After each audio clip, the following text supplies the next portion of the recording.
Saludos, mi nombre es Jaime Otero Suazo. Nos encontramos en la ciudad de Washington, en los Estados Unidos de Norteamérica, desde donde vemos con una gota de lágrima que se quiere salir del ojo a las circunstancias en los meses pasados de octubre y noviembre en nuestra querida tierra Bolivia. Bueno, hace mucho tiempo que yo me encuentro ausente de nuestra nación, pero ahora vislumbro un camino que se ilumina democráticamente hacia una prosperidad que sea justa y que sea una prosperidad que beneficie a todos los bolivianos. Hemos visto que tras todo este tiempo, los gobiernos han desposeído la capacidad de levantar al pueblo boliviano rodeado de riquezas infinitas y ha descuidado mucho al individuo boliviano en sus derechos y en su capacidad de ser un elemento que contribuya al crecimiento y desarrollo del país, pero también a su propio progreso humano. Aquí desde los Estados Unidos se observa todos los sucesos de Bolivia en dos formas. Una es la forma gubernamental y también de los entendidos de diestra y siniestra. Aquí se ve a través del gobierno una perspectiva castrochavista de influencia alrededor de Sudamérica, Centroamérica, el Caribe, y que muestra unas tendencias que no están de acuerdo, sobre todo el partido que está ahora en poder. Hay otra parte del partido radical hacia la izquierda que incluso todavía no admiten que haya sido un gobierno transisorio de transición constitucional el de la ahora presidenta de nuestro país. A propósito, un voto bueno a esa dama que, a pesar de la dificultad de todo lo que se ha constituido en lo que estamos llevando ahora en un periodo de transición presidencial, es muy difícil haber hecho las decisiones tan firmemente y con tanta fortaleza como los ha realizado la señora presidenta. Pero también quiero hacer énfasis en otros aspectos de la vida americana que ven a nuestro país bajo un lente común, es decir, el hombre de la calle. Tengo muchos amigos aquí, he vivido mucho tiempo, a profesionales en gobierno, en empresas norteamericanos, y gente de a pie, en la iglesia, etc. La vista que tienen de Bolivia no es tan amplia como pensamos. No es una discusión en la mesa de la casa todos los días, ni entre amigos. El punto es que nuestra proyección como comunicación de lo que es la sociedad boliviana o el país es limitada a sensacionalismos periodísticos. Por ejemplo, el caso de la muerte de Che Guevara inundó la percepción del americano común de lo que era Bolivia, a través de películas y de sensación política y las noticias. Eso es lo que sucede. Hoy en día se ha visto más bien una imagen de un país que está yendo bien, pero está manejado por gente que no tiene capacidad y que no, muchas veces por la prensa, creen que siquiera no saben leer ni escribir. Pero esos son extremos, porque resulta que en Bolivia se ve muy bien a través de las gentes que visitan Washington y a través de la comunicación internacional vía satélite. Se ve que en Bolivia hay gente de mucha capacidad. Lo que pasa es que el ambiente no promueve el capital humano que tenemos en Bolivia. Los bolivianos se destacan mucho en el exterior por su arduo trabajo, por su capacidad intelectual, en todos los niveles. Pero en Bolivia parece que se controla mucho esto, porque desde hace mucho tiempo el boliviano no tiene la libertad plena y desconoce lo que es ser libre completamente, y no por su propia falta, sino por la falta del sistema político. Bueno, entonces escucho charlas como las de el expresidente Paz Zamora, que acaba de volver de Madrid en una reunión donde trata de explicar la situación de Bolivia, y allí a los izquierdistas liberales, que son muy comunes en Europa, y le dicen, pero ¿cómo pueden haber hecho caer un gobierno?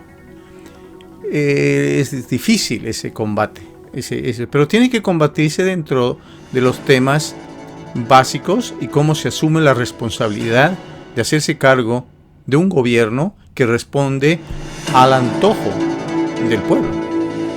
Entonces tenemos que tener tal vez una axiología en nuestra mentalidad intelectual y cotidiana. Es decir, ver las cosas como son en complejidad y no trabarnos en el simplismo y la particularidad del chisme político, de atacar y pasar semanas en trivialidades. Olvidémonos de tanto insulto. Los que insultan y promueven antagonismos continuos de este tipo son porque no tienen la capacidad, eso generalmente es sabido, o ignoran temas técnicos para poder asumir responsabilidades, entonces atacan. Pero es mejor tratar los temas de fondo. Porque resulta, y yo en esto soy bastante conocido, que ni izquierda ni derecha, porque el pueblo, la ciudadanía, ha estado caminando de frente hacia el futuro, buscando ese futuro promisorio, y los políticos se han quedado, tanto en izquierda como derecha, rezagados. Se han quedado rezagados porque incluso no pueden correr, porque tienen los bolsillos llenos de dinero que han robado.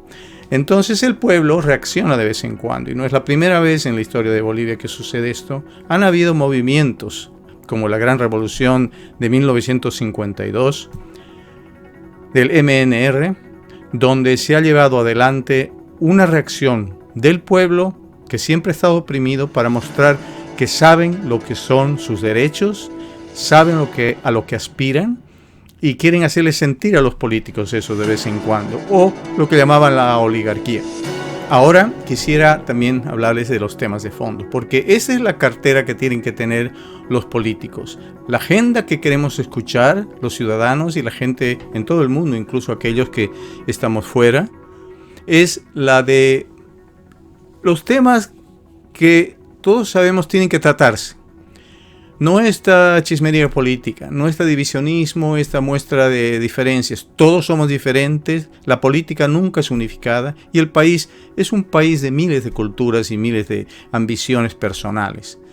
Entonces, hablando de los temas de fondo, mi pequeña contribución hacia nuestra querida tierra Bolivia sería la de hablar de temas que quedan pendientes, porque hay una serie de temas que quedan pendientes y no tenemos que conformarnos con que van a venir malos tiempos económicos, sociales, porque ha habido una gran transición. No, tenemos que asumir cómo se asumen los negocios. Si una empresa tiene un cambio general de personería alta, mediana, en la administración, no dice, bueno, ahora vamos a fracasar, entrar en quiebra una temporada y después volveremos. No, asumen las responsabilidades y eso es lo que queremos de los gobernantes. Entre los candidatos, supuestamente, porque no se han declarado muchos, escuché esta mañana de Pumari, de Potosí, y me parece que es un joven bastante disciplinado y me gusta su madurez política, porque claramente dice, cuando le preguntan por qué no se lanza de candidato, y dice, porque el pueblo me lo tiene que clamar. Y esto generalmente suena como una arrogancia, ¿no? El pueblo me tiene que decir. No, esta es la base clara de la democracia. La democracia funciona así. Uno no se autoestima porque vive a la orden y al deseo del pueblo. Vamos a continuar la inclusión social. Hay mucha pobreza en Bolivia y es una pobreza que no solo es la pobreza extrema que se ve en el campo y a la cual tenemos que tener mucho respeto, porque en sí la gente del campo, gente originaria, son nuestros hermanos mayores. Así consideremos, la gente de la clase media o media baja e incluso pobre en las ciudades también sufre mucho. Se ha visto en todos estos trastornos que son la gente que más fuertemente defiende la democracia, pero son los que más sufren y se ven sufriendo en campañas que ni siquiera se cuidan de sus hogares cuando están haciendo estas campañas políticas, pero son necesarias. Y por último, también tenemos que acordarnos de los grandes empresarios o la empresa o la clase media, media alta, porque ellos son los que emplean En la sociedad entonces tenemos que pensar en temas no ya de pobreza en el bolsillo, sino tenemos que hacer que funcionen y sigan funcionando las fábricas, los empréstitos, que tengan la inversión que es necesaria para todo el país. Pero empecemos, ya digo, la inclusión social. También tenemos que pensar en ordenamiento judicial y político. Porque una de las formas de atraer inversión, yo soy economista, es para empresas y para el gobierno, es la estabilidad del sistema jurídico. Tenemos que tener una lucha primero contra la corrupción.